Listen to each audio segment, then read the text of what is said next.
সীতাকুণ্ড তীর্থ ভ্রমণে অপূর্ব স্টাইলের পক্ষ থেকে সবাইকে সুস্বাগতম। এই ভিডিওতে দেখাবো একসাথে 3টি তীর্থস্থান শঙ্কর মঠ, ব্যাসকুণ্ড ও চন্দ্রনাথ ধাম তীর্থ ভ্রমণ। হিন্দু পুণ্যার্থীরা চন্দ্রনাথ ধাম পরিদর্শনের জন্য আসলে প্রথমে চলে আসুন শঙ্কর মঠে। চন্দ্রনাথ ধাম তথা চন্দ্রনাথ পাহাড়ের পাদদেশে শঙ্কর মঠের অবস্থান। শঙ্কর মঠ বা চন্দ্রনাথ ধামে আসার জন্য বাংলাদেশের যে কোনো প্রান্ত থেকে আপনি চট্টগ্রামের সীতাকুণ্ড বাজারে আসবেন। তারপর সীতাকুণ্ড বাজার থেকে সিএনজি, অটো বিভিন্নভাবেই আসা যায়। সিএনজিতে জনপ্রতি 20 টাকা, এক সিএনজি একসাথে ভাড়া করলে 100 টাকার প্রয়োজন হয়। চন্দ্রনাথ পাহাড়ের পাদদেশে, চন্দ্রনাথ পাহাড়ের খুব কাছেই শঙ্কর মঠের অবস্থান, যেখান থেকে পায়ে হেঁটে অথবা অটো বা সিএনজিতে আপনি চন্দ্রনাথ পাহাড়ের পাদদেশে যেতে পারবেন খুব সহজেই। শঙ্কর মঠ ছাড়াও এখানে অনেক পর্যটকদের জন্য হোটেল আছে, রেস্টুরেন্ট আছে। শঙ্কর মঠে থাকলে আপনাদের সুবিধা, খুব কম খরচে এখানে নিরামিষ আহার পাবেন এবং এখানে থাকার সুব্যবস্থা রয়েছে। আপনারা চাইলে এখানে থেকে প্রথমে বিশ্রাম নিয়ে তারপর আপনি পাহাড় পরিক্রমা করার জন্য প্রস্তুতি নিতে পারেন। শঙ্কর মঠে অবস্থান করে শঙ্কর মঠের পরিবেশ উপভোগ করে অনেক দূর থেকে দীর্ঘ যাত্রার ক্লান্তি বা রাত জাগার ক্লান্তি দূর করে তারপর আপনারা পাহাড় পরিক্রমা করলে আপনাদের ভালো লাগবে। সীতাকুণ্ড বাজার থেকে চন্দ্রনাথ পাহাড়ের পাদদেশে যে রাস্তা গিয়েছে তার এক পাশে শঙ্কর মঠ, অন্য পাশে ব্যাসকুণ্ডের অবস্থান। হিন্দু পুণ্যার্থীদের জন্য ব্যাসকুণ্ডে স্নানের ব্যবস্থা রয়েছে। মহিলাদের জন্য পোশাক পরিবর্তনের ব্যবস্থা রয়েছে। হিন্দু ধর্মাবলম্বীদের জন্য ব্যাসকুণ্ড একটি উল্লেখযোগ্য তীর্থক্ষেত্র।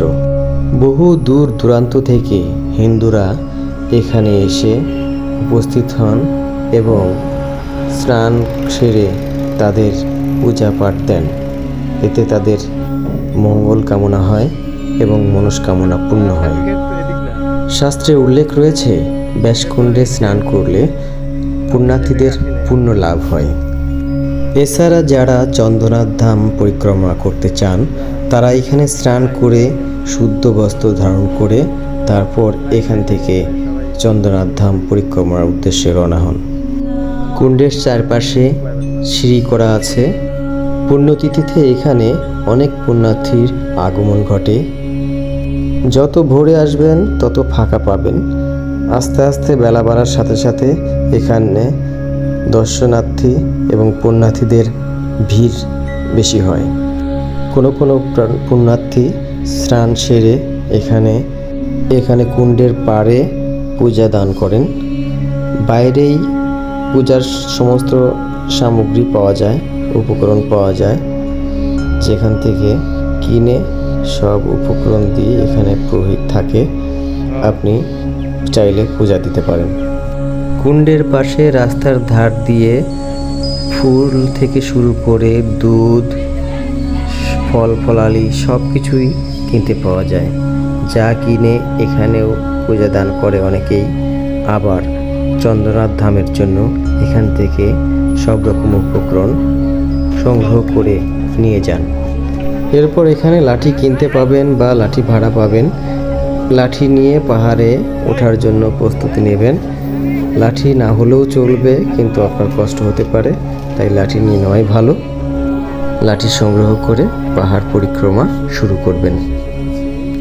এখানে একটা কথা বলে রাখি, দুইভাবে আপনি চন্দ্রনাথ মন্দির দর্শন করতে পারবেন। একটা হচ্ছে পায়ে হেঁটে, অন্য রাস্তা হচ্ছে সিএনজি। যদিও সবাই পায়ে হেঁটে উঠতেই পছন্দ করে বেশি, হিন্দু পুণ্যার্থীরা তো বটেই। যারা একটু দুর্বল বা অসুস্থ তারা সিএনজিতে করেও যেতে পারেন। বেশিরভাগ অংশ, পাহাড়ের বেশিরভাগ অংশই সিএনজিতে উঠে যেতে হবে। কিছু দূর সিঁড়ি বেয়ে পাহাড়ে উঠতেই হবে, এছাড়াও বিকল্প রাস্তা নেই। তবে সিএনজির কথাটা কেউ কখনো কোনো ভিডিওতে বা কেউ কখনো বলে না, আমি বললাম আপনাদের সিদ্ধান্ত নেওয়ার সুবিধার্থে। সিএনজি ভাড়া পড়বে জনপ্রতি 250 থেকে 300 টাকা। এক সিএনজি রিজার্ভ করলে 1200 থেকে 1500 টাকার মধ্যে হয়ে যাবে। যাই হোক, আমরা পায়ে হেঁটেই যাত্রা শুরু করি এবং অনেক চড়াই উতরাই পেরিয়ে আস্তে আস্তে পাহাড়ের দিকে ছুটতে থাকি। দেখে মনে হয় ওই তো বেশি দূরে না, খুব তাড়াতাড়ি উঠে যাব, কিন্তু আসলে তা নয়। দেখতে খুব কাছে মনে হলেও উঠতে অনেক সময় লাগে। বারবার আমরা ক্লান্ত হয়ে যাই, বিশ্রাম করি, সবাই তাই বিশ্রাম করে করে আস্তে আস্তে উঠতে হয়। বেশি তাড়াহুড়া করলে বেশি কষ্ট হবে। ওঠার সময় মাঝে মাঝেই দোকানপাট রয়েছে, যেখান থেকে পাহাড়ি পেঁপে ও ফলমূল পাওয়া যাবে, বিশ্রামও করা যাবে কিছুক্ষণের জন্য বসে। প্রচণ্ড কষ্ট করে ওঠার পর প্রথমে 2টা মন্দির দর্শন পাওয়া গেল। 2টা মন্দিরে আমরা পাশাপাশি দেখতে পেলাম। আমরা দর্শন করলাম, মন্দির পরিক্রমা করলাম, পুষ্পাঞ্জলি সহ আগরবাতি মোমবাতি প্রজ্বলন করলাম। 2টা মন্দির দেখে ভাবলাম পাহাড়ের চূড়ায় 2টা মন্দির এটাই বুঝি শেষ, কিন্তু না, মূল মন্দির আরও উপরে, আরও অনেক উপরে, যেখানে উঠতে আরও পরিশ্রম করতে হবে। তবে এখানে ওঠার পর আমাদের ক্লান্তি অনেকটাই মলিন হয়ে গেল, কারণ এখানে ওঠার পর যে প্রাকৃতিক সৌন্দর্য চারিদিকে দেখা যায়, উপভোগ করা যায়, তা অত্যন্ত মনোরম এবং পুষ্পাঞ্জলি দিয়ে আরও একটু তৃপ্তি বেড়ে যায়। এই মন্দির দুটোই যেন মূল মন্দিরে নিয়ে যাওয়ার উৎসাহ যোগায়। চারিদিকে উঁচু নিচু অনেক পাহাড়ি সৌন্দর্য উপভোগ করে মন উৎফুল্ল হয়ে যায়। আর এই উৎফুল্লতাই পাহাড়ের চূড়ায় উঠতে সহযোগিতা করে। পাহাড়ের চূড়ায় দাঁড়িয়ে সীতাকুণ্ড শহরটা যেন গুগল ম্যাপের মতো দেখা যায়। পুণ্যার্থীরা লাইনে দাঁড়িয়ে তারপর পূজা অর্পণ করে তারপর যেন তৃপ্তি লাভ করেন। রাস্তার চারপাশে সবাই গিট বেঁধে তাদের মনস্কামনা রেখে গিয়ে এরপর শুরু হয় আবার যাত্রা পাহাড়ের চূড়ায় সেই চন্দ্রনাথ ধামের উদ্দেশ্যে। এরপর পাহাড়ের চূড়ার উদ্দেশ্যে যেতে যেতে অনেক বানরের দেখা পাওয়া যায়। বানররা মনে হয় যেন তীর্থযাত্রীদের কাছে খাবারের প্রত্যাশী। তারা এমনভাবে চেয়ে থাকে এবং তীর্থযাত্রীরাও তাদেরকে ভালোবেসে খাবার প্রদান করে। তাদের কাছ থেকে খাবার নিয়ে বানররা খায়।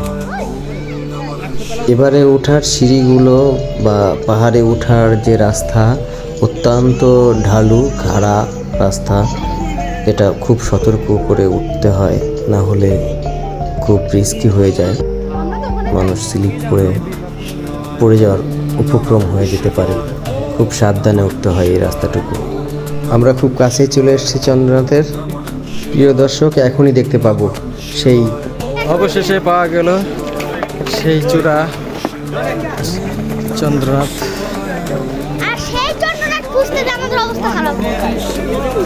অনেক কষ্ট করে চন্দ্রনাথ পাহাড়ে ওঠার পর চন্দ্রনাথকে গভীর পরম ভক্তি ভরে পূজা অর্পণ করে মানুষ নিচের দিকে আবার যাত্রা করে। এক পাশ দিয়ে ওঠে, অন্য পাশ দিয়ে আবার নেমে যায়। নামা এবং ওঠার রাস্তা আলাদা।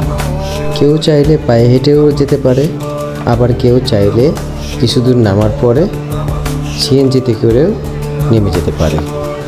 কিছু দূর নামার পরে একটু দোকানপাট আছে এবং সিএনজি স্ট্যান্ড আছে, সেখান থেকে সিএনজি ভাড়া করে নিয়ে যেতে পারে অথবা পায়ে হেঁটে নেমে যেতে পারে। দূরের যে রাস্তাটা দেখা যাচ্ছে ওইটাই আমাদের নেমে যাওয়ার রাস্তা। এতক্ষণ আমাদের সঙ্গে থেকে ভিডিওটি দেখার জন্য অনেক অনেক ধন্যবাদ।